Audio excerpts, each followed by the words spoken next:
Hər vaxt xeyir olsun dəyərli izləyicilərimiz. Yanvar ayının 8-idir və biz təbii ki ilk öncə Qızıldan danışırıq. Siqnal kanalında səhər saatlarında biz Qızılda 4434'lərdən satış əməliyyatlarını paylaşdıq və 11 dolarına bir gəlir verdi. Bu da bir lotluq əməliyyatla 1100 dolar edir. Yəni qısa bir zamanda mükəmməl bir nəticə. Yəni belə bir hərəkətlə Qızıl hara gedəcək? Yəni Qızıl dönəcək nöqtəsi 4408'lər, 4403'lərdir.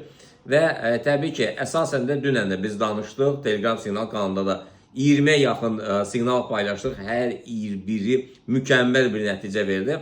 Hal-hazırdakı dönüş nöqtəsini deyim sizə, yəni haradan dönə bilər?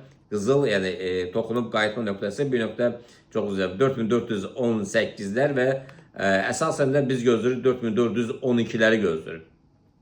Və 12'lər onlara toxunub geri qayıtma ehtimalı böyükdür. Əgər bundan aşağı formalaşsa, təbii ki 4494'lər və hətta 4394'lər və 4375'lərə qədər gələcək.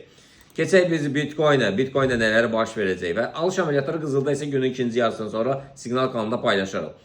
Bitcoin'də alışlar, biz dünən satışlar demişdik, 92.400'lərdən mükəmməl nəticə verdi. Bu gün alışlar 91.500'lər və aşağı doğru istiqamət